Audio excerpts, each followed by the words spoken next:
నందు ప్రేమిన సహోదరి సహోదరులకు యేసుక్రీస్తు నామములో శుభములు. దేవుని యొక్క కృప మీకు కలుగునుగాక. ఈరోజు దేవుడు మనకిచ్చిన మాట 22వ కీర్తన 10వ వచనము.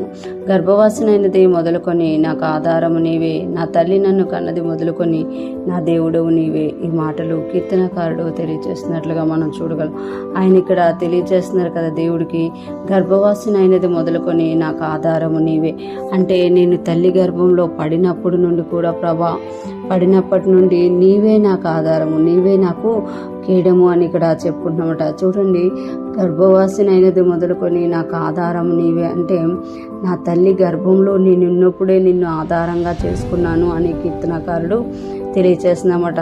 అంటే ఆ తల్లిదండ్రులు కూడా దేవుణ్ణి ఎరిగిన వారు అని మనకి ఇక్కడ తెలియచేసింది. ఇంకొక మాట ఏంటి అని అంటే, తల్లి ప్రేరులో ఉన్నప్పుడే ఆమె గర్భం ధరించినట్టుగా కూడా మనకి ఇక్కడ తెలియచేయబడుతుంది అన్నమాట. విషయం ఆ కీర్తనకారుడికి ఎలా తెలిసింది అని అంటే తన తల్లి చెప్పు ఉంటుంది అనమాట. అందుకే ఇక్కడ ధైర్యంగా కీర్తనకారుడు చెప్తున్నారు కదా, గర్భవాసినైనది మొదలుకొని నాకు ఆధారము నీవే అని. అంటే గర్భంలో ఉన్నప్పుడే ఆ తల్లి దేవుణ్ణి ఆధారం చేసుకుంది కనుక, తండ్రి దేవుణ్ణి ఆధారం చేసుకున్నారు కనుక నేను కూడా కడుపులో ఉన్నప్పుడే నేను నిన్ను ఆధారం చేసుకున్నాను అని ఇక్కడ తెలియజేసిందన్నమాట. ఇంకా ఇక్కడ అంటున్నారు కదా కీర్తనకారుడు, నీవు నా తల్లి నన్ను కన్నది మొదలుకొని నా దేవుడు నీవే అని అంటున్నారు అనమాట.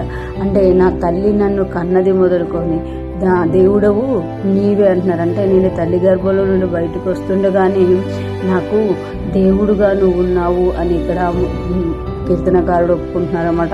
అందుకే మనకి యెషయా గ్రంథంలో వాగ్దానం ఉంటుంది కదా, గర్భంలో నువ్వు రూపింపక ముడిపే నేను నిన్ను ఎరిగి నేను చంక పెట్టుకొని ఉన్నాను, ముదిమి వచ్చే వరకు నిన్ను ఎత్తుకుని వాడు నేనే అని.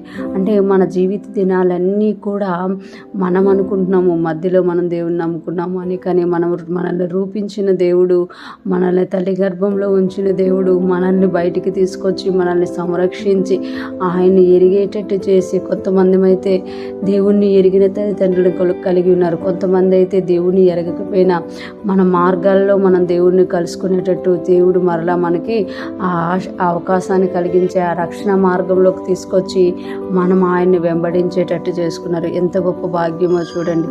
ఆయన చేతులతో నిర్మింపబడి, ఆయన చేత సంరక్షింపబడి, ఆయన రక్తం చేత కడగబడి ఆయనలో ఎదుగుతున్నాము అని అంటే నిజంగా మనము ధన్యులం అనమాట. ఇక్కడ కీర్తనకారుడు చెప్పినట్టే గర్భవాసినైనది మొదలుకొని నాకు ఆధారము నీవే, నా తల్లి నన్ను కన్నది మొదలుకొని నా దేవుడవు నీవే అని మనం కూడా చెప్పగలుగుతామట. ఎప్పుడైతే మనం ఈ విషయాన్ని గ్రహిస్తామో మనము దేవుని వైపు చూసేవారిగా ఉంటాము. ఎటువంటి పరిస్థితి వచ్చినా దేవుని మీద అనుకునే వారిగా మనం ఉంటాము అని ఇక్కడ మనకి తెలియచేయబడుతుంది. ఈరోజు ఫ్రెష్మన్న వింటున్న ప్రతి ఒక్కరం కూడా కీర్తనకారుడితో కలిసి మనము కూడా గర్భవాసినైనది మొదలుకొని నాకు ఆధారము నీవే, నా తల్లి నన్ను కన్నది మొదలుకొని నాకు దేవుడవు నీవే కనుక నా ప్రతి పరిస్థితిలో నీవు ఉండు, నా ప్రతి పరిస్థితిని నీవే నడిపించు అని మనం ఎప్పుడైతే అప్పగించుకుంటామో ఆయన మనల్ని నడిపించి తన చిత్తానుసారంగా మనల్ని తీసుకెళ్ళి తన ఏ ఉద్దేశం అయితే మన పట్ల కలిగి ఉన్నారో అది నెరవేర్చి ఆయనకు మహిమను ఈ లోకంలో ఉన్న వారికి అందరికీ మనం ఆశీర్వాదకరంగానూ చేయగలరు. అటువంటి గొప్ప కృప మనందరికి కలుగునుగాక. మనము దేవునికి సంపూర్ణంగా అప్పగించుకొని ముందుకు సాగిపోదుముగాక. ఆమేన్.